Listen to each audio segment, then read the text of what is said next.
अस्सलाम वालेकुम नाज़रीन, असां गॾु मौजूद आहिनि सिंध जो रेवेन्यू वारो सूबाई वज़ीर ऐं मटियारी ज़िले में हिन वक़्तु जेका बरसाति जी सिचुएशन आहे, जेका रेन एमरजेंसी लागू कई हुई, उन जा फोकल पर्सन मखदूम महबूब ज़मा साहब जिन जो जेको सियासी बैकग्राउंड आहे उहो कंहिंखां लिकियलु न आहे। उहो उन ई ख़ानदान सां बिलोंग कनि था जंहिं पीपल्स पार्टी जो बुनियादु विधो हुयो। मखदूम तालिबुल मौला, मखदूम अमीन फ़हीम साहब, मखदूम जमील ज़मा साहब ऐं मखदूम महबूब ज़मा साहब सां जेको हिननि जो हिकिड़ो ख़ानदानी सिलसिलो आहे उहो रूहानी तौर ते उहे गादी सां तालुक़ु रखनि था, पर उन सां गॾोगॾु पीपल्स पार्टी सां उन्हनि जो हिकिड़ो 3-4 पीढ़ियुनि जो तालुक़ु आहे ऐं हिन वक़्तु ताईं हू पीपल्स पार्टी सां ई लाॻापियल आहिनि। हू पीपल्स पार्टी जे टिकट तां MP थिया ऐं पीपल्स पार्टी सां ई लाॻापियल हुजण जे करे हिन वक़्तु सिंध गवर्नमेंट जो हिसो आहिनि। मखदूम साहब, तव्हांजी महिरबानी, तव्हां असांखे टाइम ॾिनो।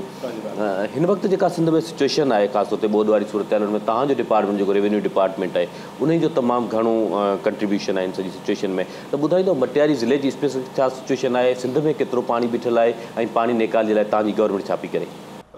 जेको डिपार्टमेंट आहे बोर्ड ऑफ रेवेन्यू जो, इन जा 4 कंपोनेंट्स हूंदा आहिनि।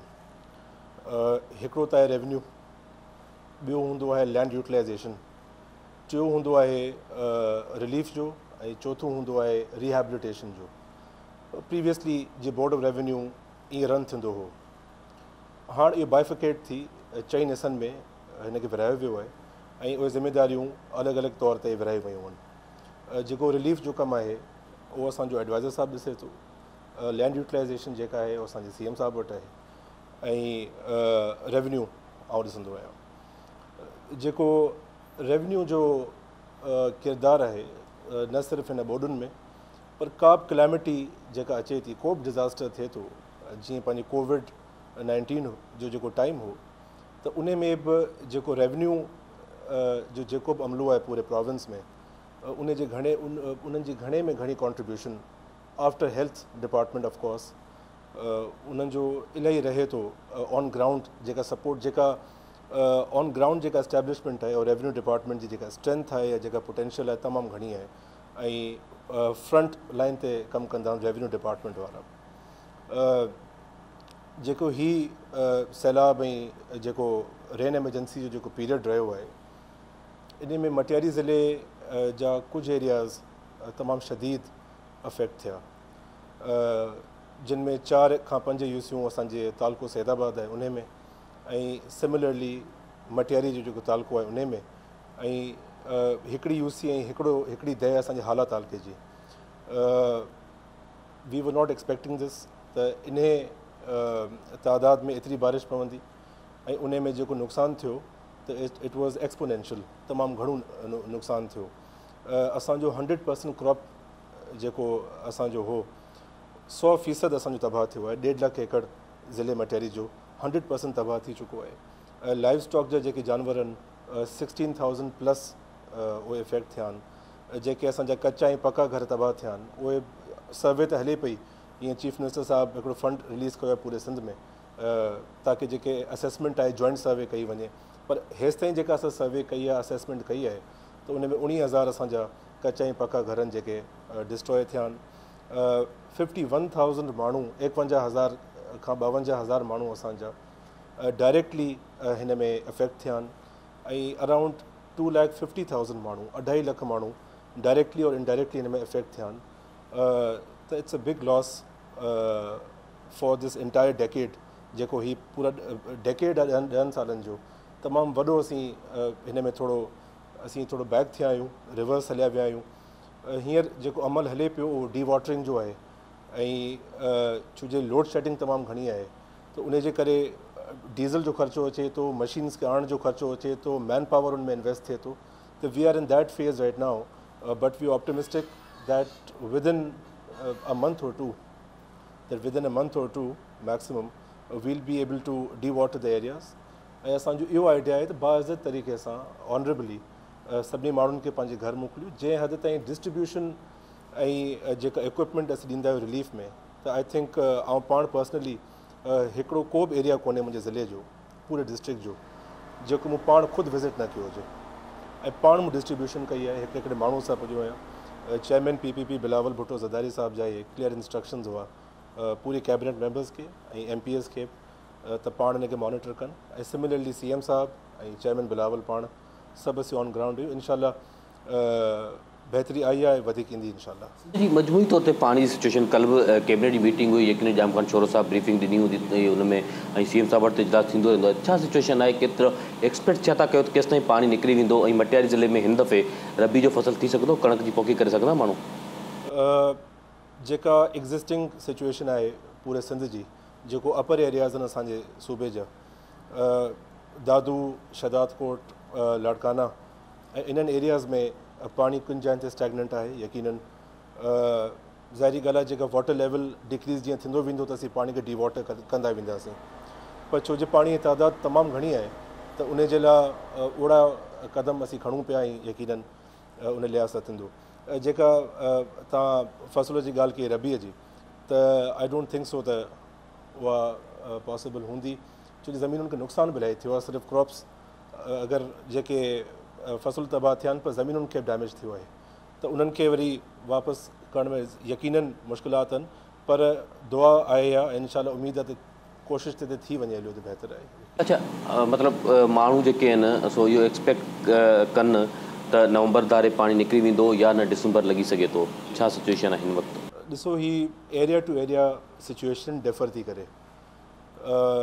कुझु एरियाज़ जेके असांजा साउथ पंहिंजा हैदराबाद डिवीज़न जीअं तव्हां चयो आहे, त उन में ॿियनि डिवीज़न्स खे घटि नुक़सानु थियो आहे, त जेका पोटेंशियल हर ज़िले जी आहे केस टू केस डिफर करे थो।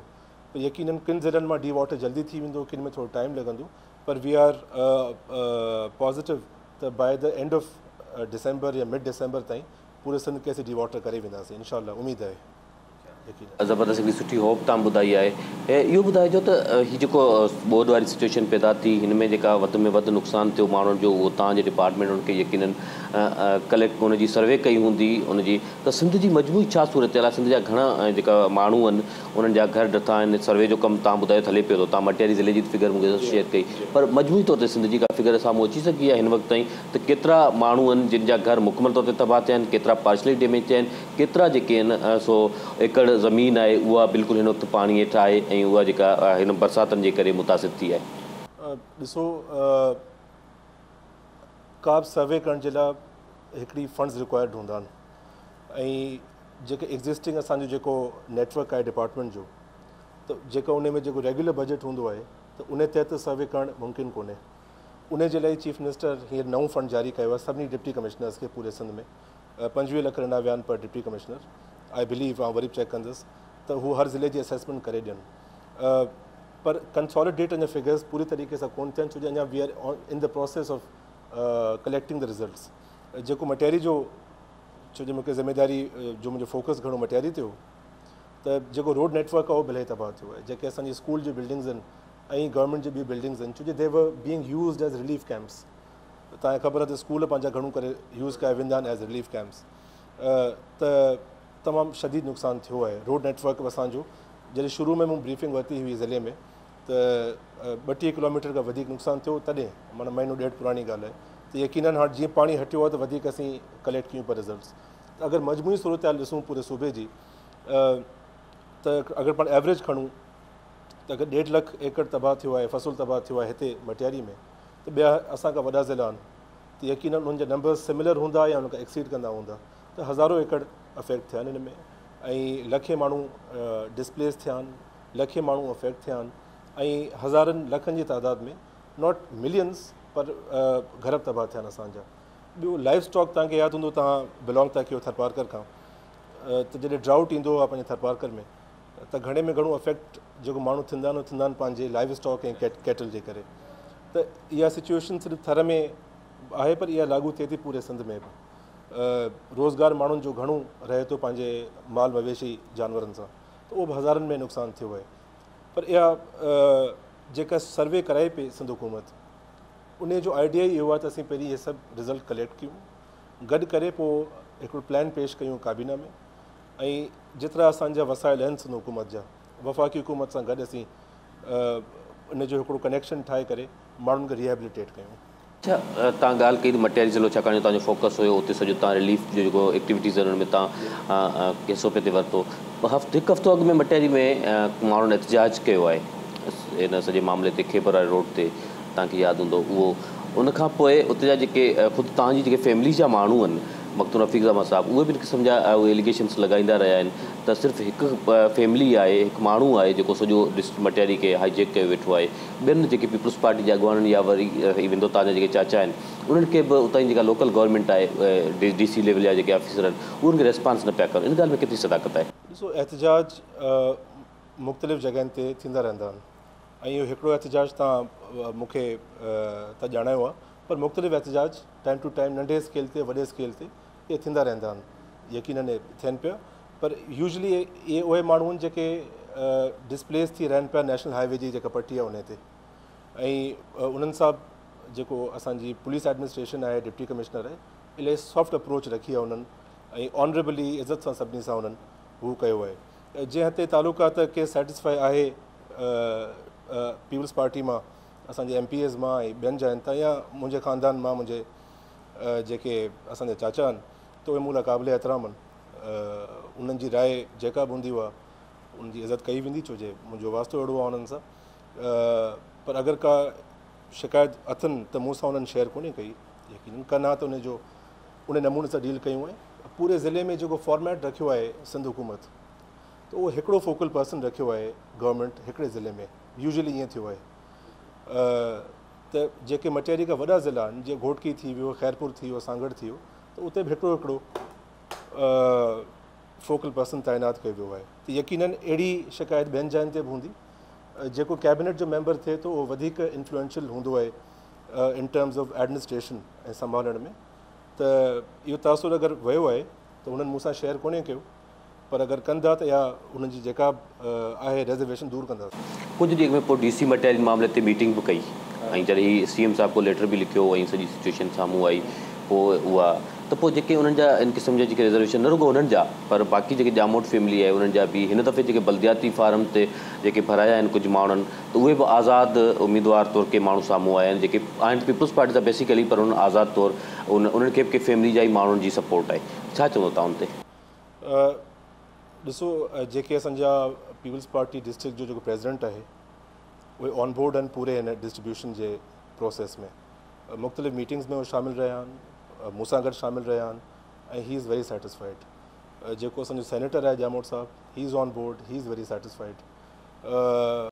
आई डोंट नो ॿिया कहिड़ा एलिमेंट्स आहिनि जेके अहिड़ी ॻाल्हि कनि पिया, पर अहिड़ी ॻाल्हि अगरि डायरेक्टली मूं ताईं पुॼे, छो I am looking after this spell of rain emergency, तो I will give it priority and resolve it यकीनन। बाकी इलेक्शन फॉर्म्स केरु भराए थो, केरु अलॻि, it's a democratic process. Party यकीनन हिकिड़े माण्हू को टिकट ॾींदी आहे, पोइ MNA जी हुजे, MPA जी हुजे, किन माण्हुनि खे कोन मिलंदी आहे। कुझु माण्हू इलेक्शन खटींदा आहिनि, कुझु हाराए वेंदा आहिनि। त यकीनन जिन खे न मिले त उन्हनि खे पार्टी डिसिप्लिन खे फॉलो करणु खपे। अगरि पार्टी लाइन फॉलो न कंदा त उन ते एक्शन खयो। तव्हांजे लाइ हिकिड़ी इहो आम तासिर आहे, तव्हां सिर्फ़ु हाला खे ऐं सईदाबाद खे प्रायोरिटी ॾियो था, मटियारी जेका आहे वरी भिटशा वारो जेको ई सराउंडिंग वारो इलाइक़ो आहे उनखे हमेशह नज़रअंदाज़ कयो वियो आहे। मूं 4 विज़िट्स कया आहिनि, बल्कि 5 विज़िट्स कया आहिनि भिटशा जा। भिटशा मुंहिंजो हल्को आहे ऐं आई एम लकी त मुंहिंजो जेको हल्को आहे, जेकी मुंहिंजी कॉन्स्टिट्यूंसी आहे, उन में ॿ अज़ीम सिंध जा सूफ़ी आहिनि मुंहिंजे हल्के में, ऐं उन हल्के खे रिप्रेज़ेंट कयां थो। हिकिड़ो मखदूम सरवर नू अले रहमा, ॿिया शाह अब्दुल लतीफ़ भिटाई अले रहमा। त भिटशा मुंहिंजो हल्को आहे, भिटशा इज़ माई होम। मूं 4-5 विज़िट्स कया आहिनि भिटशा में, भिटशा शहर जा। जेको मुंहिंजो वालिद साहब जो हल्को आहे, ऐं मटियारी शहर जा मूं 2 विज़िट्स कया आहिनि। मटियारी जी UCs विज़िट कयूं अथऊं। त इहो तासुर आहे, हेडक्वार्टर मटियारी में मूं 5 खां वधीक मीटिंग्स कयूं आहिनि। त बायस्ड ओपिनियन आहे, पर अगरि आहे त भले हुजे, का परवाह कोन्हे। अच्छा, इहो थी तव्हांजी जेका जनरल सिचुएशन आहे उतां जी। तव्हांजो जेको डिपार्टमेंट आहे रेवेन्यू डिपार्टमेंट तव्हां ॿुधायो त हिन वक़्तु छाकाणि जो जॾहिं खां तव्हां वटि आयो चइनि हिसनि में विराइजी चुको आहे, अदरवाइज़ हिकिड़ी अंडर कंट्रोल रहियो आहे मिनिस्ट्री रेवेन्यू जे।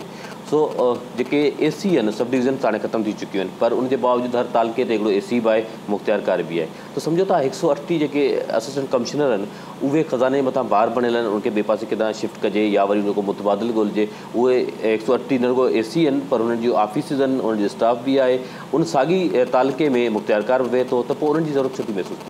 इहा रेवेन्यू हायरार्की हूंदी आहे।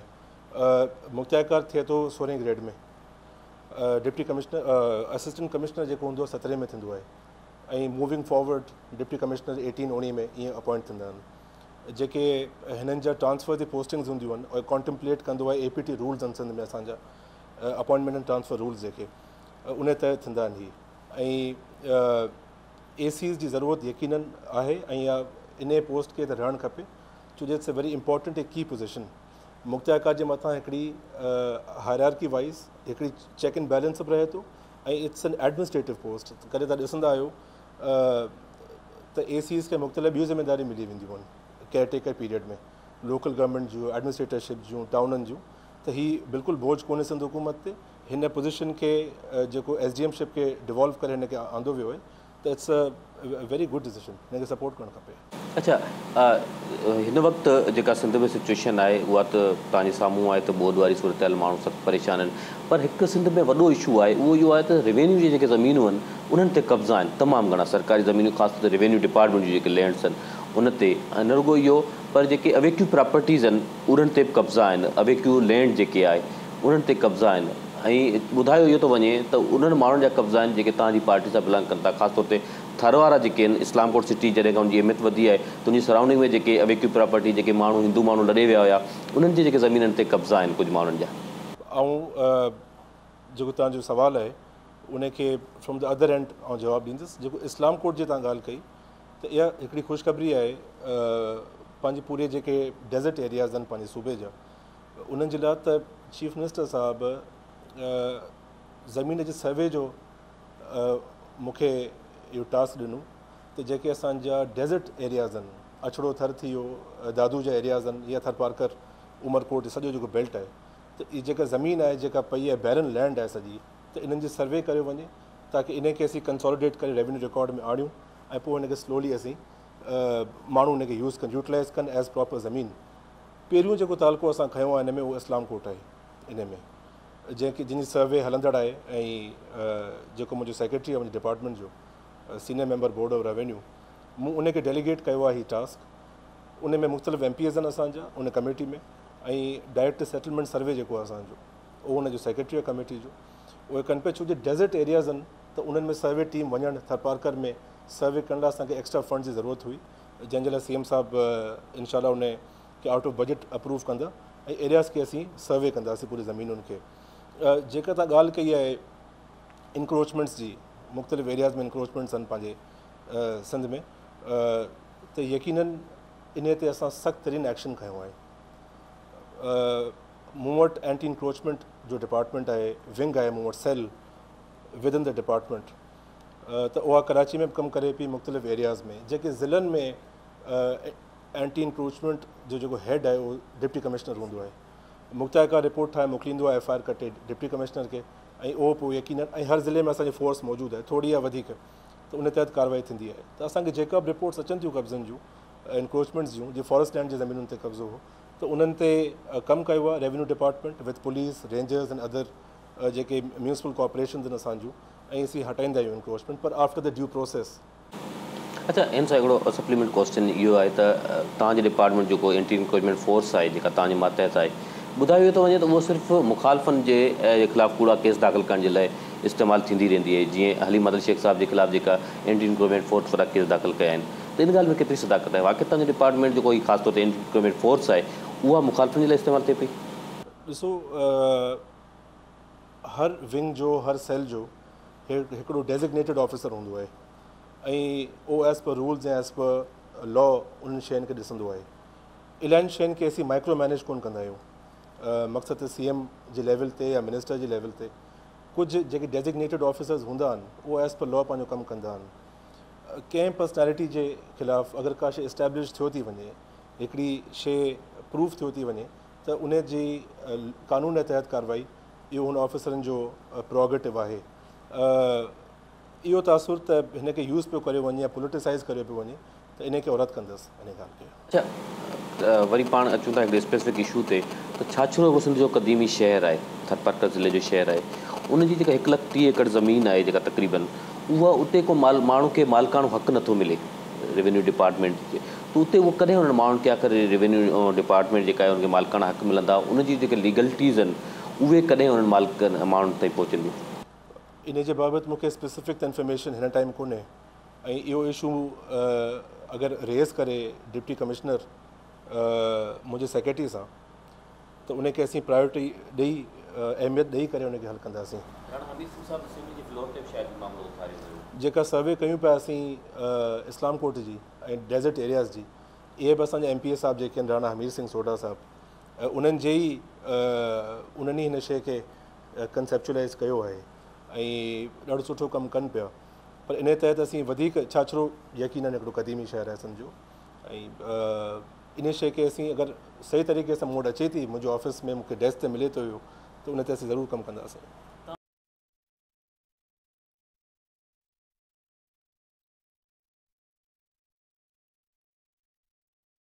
रेन एमरजेंसी ॻाल्हि पिया कयूं हूअं इन जनरल ॾिसो, कुझु शहरनि पंहिंजे सिंध जा जेके सर्वे कोन थिया आहिनि, सिटीज़ जी सर्वे आहे, शहरनि जी सर्वे आहे, फोती खातनि जा मसइला आहिनि, रेवेन्यू रिकॉर्ड में जेके एंट्रीज़ कयूं वयूं हुयूं 1980s खां वठी, जेके सस्पेक्टेड हुयूं, जेके जिन में असांखे लॻो थी कमज़ोर एंट्रियूं आहिनि, त 2.5 लख खां वधीक एंट्रियूं असां ब्लॉक कयूं आहिनि। इहो तारीख़ी कमु कयो आहे डिपार्टमेंट असांजे। उन्हनि खे जा इख्तियारात जेके आहिनि एंट्रीज़ खे वरी अनफ्रीज़ करण जा या हमेशह ब्लॉक रखण जा, उहे कमिश्नर्स खे ॾिना विया आहिनि। तो एंट्री बाय एंट्री वेही करे मुख़्तियारकारनि सां, डिप्टी कमिश्नरनि सां, ADC 1 सां वेही जांच पड़ताल करे उनखे फ्रीज़ करे अनफ्रीज़ करे, त 2.5 लख जेके एंट्री ब्लॉक कयूं वयूं हुयूं, उन्हनि ते का बि ट्रांजेक्शन नथी थी सघे। उहा चाहे कंहिंजी बि ज़मीन अक्रॉस द बोर्ड हुजे, चाहे उनजो तालुक़ु कहिड़ी बि जमात सां हुजे, उन इंसान जो, या कहिड़े बि कार्डर सां उनजो तालुक़ु हुजे, उहे असां अक्रॉस द बोर्ड असां उहे फ्रीज़ कयूं। ॿियो जेको असांजो रिकॉर्ड कंप्यूटराइज़ थियो आहे, इहा तमामु हिकिड़ी वॾी 2007 में जेको हीउ वाक़ियो थियो, उन खां पोइ जेको रिकॉर्ड सड़ियो, त उहो रिकॉर्ड केतिरो कंप्यूटराइज़ थियल आहे, अञा केतिरो रहियल आहे? कराची जा असां ॾिसो, असांखे कंप्यूटराइज़ करण में का बि तकलीफ़ कोन्हे। कुझु जेके मैप्स हूंदा आहिनि या कुझु जेके कैडेस्ट्रल जेका रीडिंग हूंदी आहे, डिप्टी कमिश्नर्स वटां असांखे मिली कोन्हे, छो जो यकीनन पुराणो रिकॉर्ड आहे, उनखे ॻोल्हण में करण में केमिकली प्रिज़र्व शयूं कोन थियल हूंदियूं, त ख़राबु थी वेंदो आहे। पर जेको बि रिकॉर्ड असांखे मिलंदो, वी रिसीव इट, त उनखे असीं कंप्यूटराइज़ करे छॾींदा आहियूं। जनरली जेका सिंध में रेवेन्यू जे हवाले सां इशूज़ आहिनि, यकीनन आहिनि ऐं एग्ज़िस्ट कनि था, त मुख़्तलिफ़ इशूज़ आहिनि, छो जो it's a very big department. Transfer of property ते इशूज़ थियनि था, फोती खातनि ते इशूज़ थियनि था, रिकॉर्ड ऑफ राइट्स ते इशू थियनि था, with in the department issues थियनि था, त इट्स अ बिग थीसिस। लेकिन रेवेन्यू जे लाइ इहा ॻाल्हि मशहूरु आहे त रेवेन्यू में जेकॾहिं मुख़्तियारकार आहे या तपेदार आहे, त पोइ हुनखे DC थियण जी ज़रूरत न आहे, छाकाणि जो हुनजी एतिरा जेका आहे सो हू सोनी झिरकी आहे हुननि जे लाइ इहा पोस्ट। त हीउ जेको सेल सर्टिफिकेट ते पैसा आहिनि या मुख़्तलिफ़ जेके सर्टिफिकेट्स कापी तव्हां नकुल जेकॾहिं पंहिंजे खाते जी वठो, त उनजे लाइ विदाउट पैसनि जो कमु नथो थिए त पोइ इहो इन मामले में कॾहिं सिंध वासियुनि जी जान छुटंदी?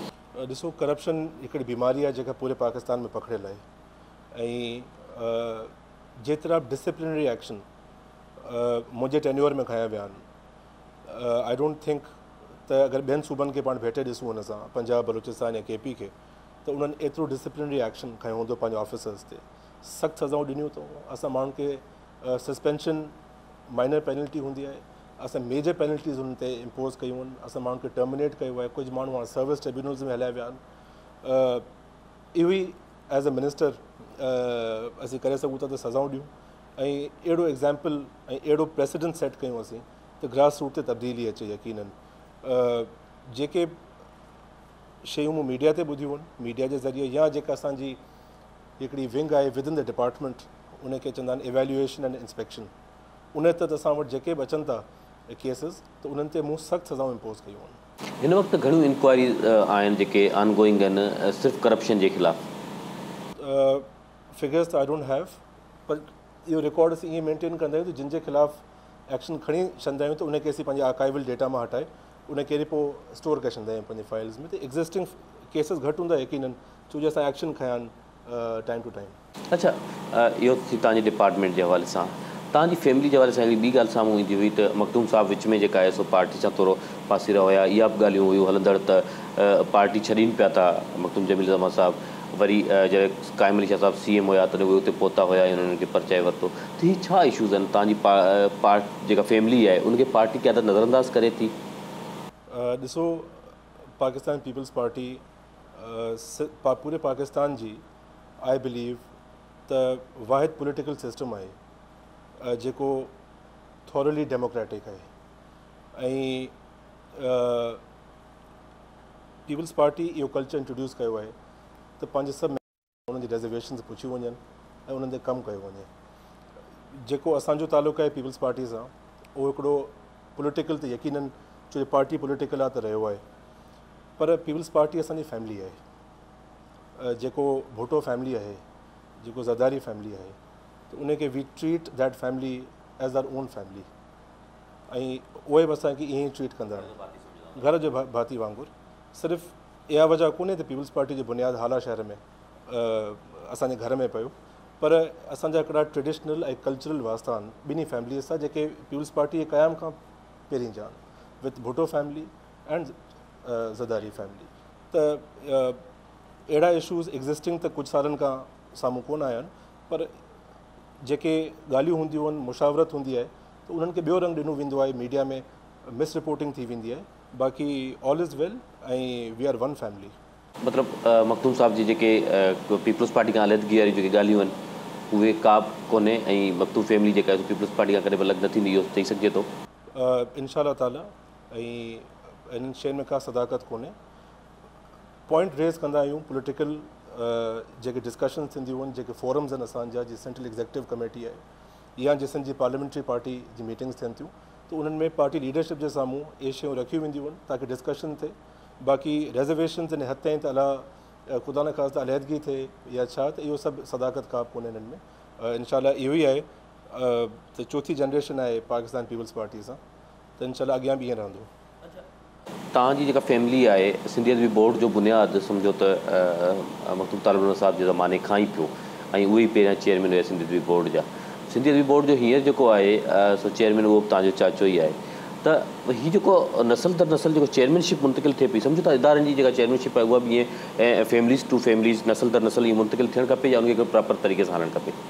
सिंधी अदबी बोर्ड में साईं GM सईद ऐं मखदूम तालिब मौला साहब जो तमामु घणो किरदारु रहियो हिनखे फॉर्म करण में। जेको असांजा मौजूदा चेयरमैन आहिनि मखदूम सईदुज़मा, मुंहिंजी इहा तव्हांखे रिक्वेस्ट हूंदी त तव्हां केॾी सिंधी अदबी बोर्ड जो हिकिड़ो प्रोग्राम ज़रूरु कयो ऐं जेके उन्हनि डेवलपमेंट कराई आहे हिन बोर्ड में। अगरि को बि लिटरेरी बोर्ड पूरे पाकिस्तान में इट्स अ ओपन चैलेंज, मुंहिंजो ओपन चैलेंज आहे हिकिड़ो, त पूरे पाकिस्तान में अगरि कंहिं लिटरेरी बोर्ड जी ईअं डेवलपमेंट थी हुजे जेका हिन टेन्योर में थी आहे, त पोइ इहो जनरेशन टू जनरेशन जो सवाल तव्हांजो लागू थिए थो। पर अगरि उहा डेवलपमेंट उअं ई थी आहे त इन मां इहो साबित थिए थो त नसुल दर नसुल, पर अगरि right person for the right job आहे त पोइ इन शइ खे पाण खे सेट असाइड करणु खपे। अगरि कमु थियो आहे, ॾिसो हिननि मुंहिंजो चकर कोन लॻो आहे अदबी बोर्ड में, पर मूंखे ख़बरूं मिलंदियूं आहिनि जेका डेवलपमेंट थी आहे, जेके उनजा स्टाफ आहे उन्हनि जा इशूज़ हल थिया आहिनि, त it's state of the art. ऐं जेके नसुल दर नसुल जी ॻाल्हि आहे उहा लागू ज़रूरु उते थियणु खपे जिते कमु न थियो हुजे। हिते तमामु घणो कमु थियो आहे। लेकिन जेको सिंधी अदबी बोर्ड जो लोगो आहे जेको मखदूम साहब जे ज़माने में ई ठहियो हुयो, उहो मौजूदा जेके मखदूम साहब आहिनि उन्हनि खे रिमूव करे नओं लोगो उते मुतारिफ़ करायो आहे। त इन क़िस्म जी जेके चेंजिंग आहिनि उनखे कीअं था ॾिसो? मूंखे इन जी इंफॉर्मेशन सही कोन्हे त इहो छा एग्ज़ैक्टली, ऐं इलाही मसरूफ़ हुउसि पंहिंजे ॿियनि कमनि कारनि में, पर अगरि ईअं थियो आहे त सिंध जी भलाई में थियो हूंदो, यकीनन ईअं थियो हूंदो। हुननि सभिनी शयुनि खे मद्देनज़र रखंदे जेका असांजी तारीख़ आहे सिंध जी, जेका अदबी बोर्ड जी तारीख़ आहे, ऐं ॾिसो चेंजिस त ईंदियूं आहिनि, पर हीअ जेके एम्बलम्स आहिनि, लोगोज़ आहिनि, जेके इहे असांजी बुनियादी शयूं आहिनि। जेकॾहिं लोगो में का चेंज आई आहे त यकीनन उन में का एडिशन थी हूंदी, का शइ मां घटी कोन हूंदी, पर चेक कंदासीं त छा आहे। अच्छा, लास्ट क्वेश्चन आहे त हीअ सॼी सिचुएशन जेका थी, तव्हां इहो ॿुधाइजो तव्हां पंहिंजे डिपार्टमेंट में हाणे हिन वक़्तु कहिड़ियूं चेंज आणे रहिया आहियो इन फ्यूचर? हिकु त इहो, ॿियो इहो त छा तव्हां बि शाइरी कंदा आहियो पंहिंजी फैमिली में? जेको डिपार्टमेंट आहे असीं हाणे we are moving towards the final year जेको असांजो थियो आहे,